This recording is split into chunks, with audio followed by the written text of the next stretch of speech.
توجہ نہیں دیتے. پھر سورۃ الشعراء کا آغاز ہوتا ہے. سورۃ الشعراء میں سب سے پہلے مختلف قوموں کی جو خاص برائیاں تھیں ان کا تذکرہ کیا گیا.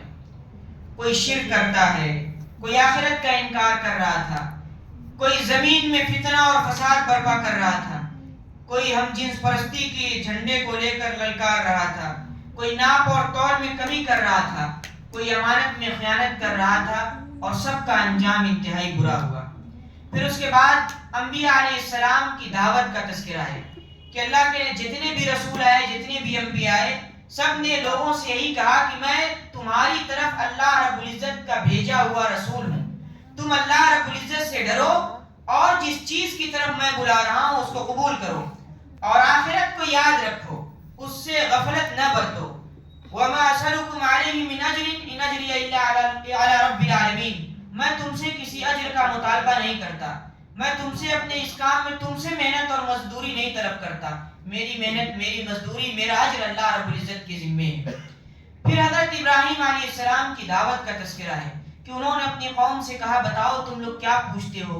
قوم نے کہا ہم بتوں کی پوجا کرتے ہیں. کہا کہ جو نفع نقصان کے مالک نہیں ان کی کیسے پوجا کرتے ہو؟ میں تو اس رب کی عبادت کرتا ہوں جس نے مجھے پیدا کیا ہے, جس نے مجھے ہدایت دی ہے, جو مجھے کھلاتا اور پلاتا ہے. وَإِذَا مَرِضْتُ فَهُوَ يَشْفِينِ. جب میں بیمار پڑتا ہوں تو شفا وہی دیتا ہے, پھر وہی مجھے موت دے گا, پھر وہی دوبارہ زندہ کرے گا, اور جس سے مجھے یہ امید ہے کہ آخرت کے دن وہ میرے گناہوں کو بخش دے گا. پھر نبی کریم صلی اللہ علیہ وسلم کو چند احکام دیے جا رہے ہیں.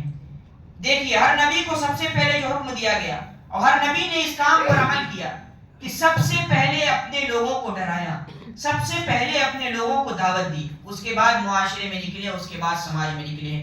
تو اس امت کو یہ نصیحت کی جا رہی ہے, پیغام دیا جا رہا ہے کہ تم اپنے گھر سے تبدیلی کا آغاز کرو, تم اپنے گھر سے اسلامی تبدیلی کا آغاز کرو, پھر معاشرے میں پھیل جاؤ.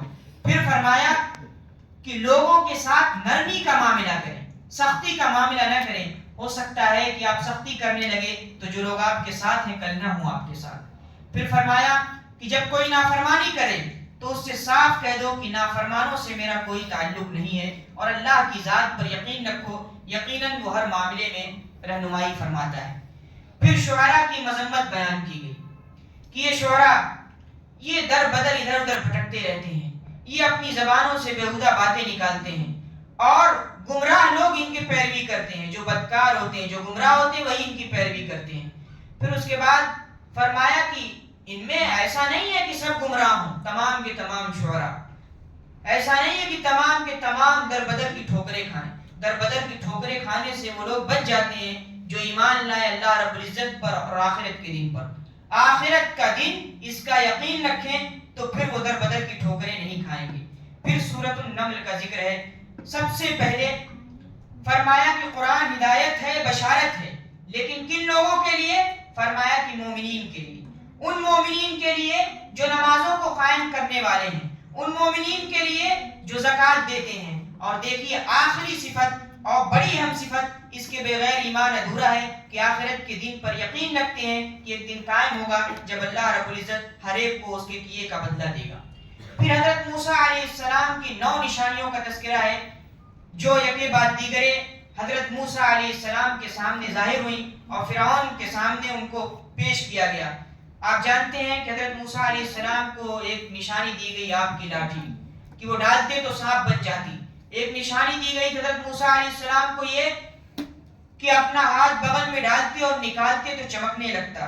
اسی طرح حضرت موسیٰ علیہ السلام نے جب لوگوں کو ڈرایا تو ایک نشانی یہ دی گئی کہ ان پر قحط پڑا جب لوگوں نے انکار کیا, سخت قحط پڑا, لیکن اس کے باوجود فرعون نہیں مانا. پھر اس کے بعد طوفان آیا, سخت طوفان آیا, اور یہ بار بار موسیٰ علیہ السلام سے کہتا رہا اپنے رب سے کہو دفاع کرے, ہٹا دے, اور جب رب دفاع کر دیتا تھا, ہٹا دیتا تھا تو پھر انکار کر دیتا تھا. پھر ٹڈیوں کا عذاب اس پر آیا, پھر غلوں میں گھن پڑ گئے, لوگوں کے جسم میں جوئیں پڑ گئیں, مینڈک کا طوفان آیا. پھر ایک مرتبہ ایسا ہوا کہ مصر کا دریا خون سے بھر گیا, ایک ایک دریا, پیاس سے لوگ تڑپنے لگے. یہ تنبیہی عذاب تھے, یہ وہ نشانیاں تھیں کہ ان نشانیوں کو دیکھ کر اب سنبھل جاؤ.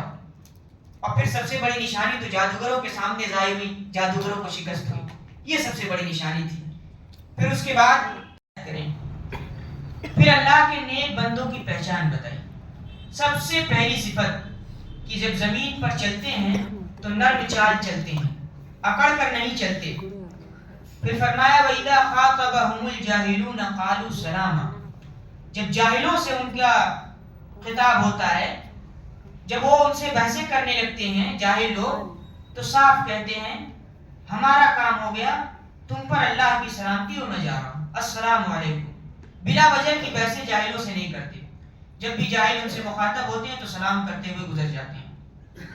پھر فرمایا کہ راتوں میں تنہائی میں اللہ رب العزت کی رضا حاصل کرتے ہیں سجدوں کے ذریعے، قیام کے ذریعے۔ پھر یہ دعا کرتے ہیں ربنا اصرف عنا عذاب جہنم ان عذابها کان غراما، کہ اللہ رب العزت ہم سے جہنم کے عذاب کو دور کر۔ دیکھیے تمام طرح کی عبادات کے بعد، اللہ رب العزت کی تمام رضا کے حصول کے بعد، یہ ایک مومن کی پہچان ہے کہ وہ آخرت میں کامیابی ضرور چاہے گا۔ اور دیکھیے کہہ رہے ہیں کہ اللہ رب العزت ہمیں جہنم سے نجات دے۔ پھر یہ دعا کرتے ہیں ربنا هب لنا من ازواجنا وذرياتنا قرة اعین واجعلنا للمتقین اماما، کہ اللہ رب العزت میری ذریت میں، میری آل و اولاد میں، میری بیویوں میں، یا میرے ساتھ جو لوگ رہ رہے ہیں ان میں میری آنکھوں کی ٹھنڈک نصیب فرما مجھے، ان کے لیے مجھے باعث سکون بنا دے۔ اور پھر فرمایا کہ مجھے متقیوں کا امام بنا، جو لوگ تقوی کی راہ اختیار کرنے والے مجھے ان لوگوں میں شامل فرما۔ پھر ان کی ایک صفت یہ ہے وَإِذَا مَرُّوا بِاللَّغْوِ مَرُّوا كِرَامًا، جب لغویات کی طرف سے کبھی ان کا گزر ہو جاتا ہے تو وہاں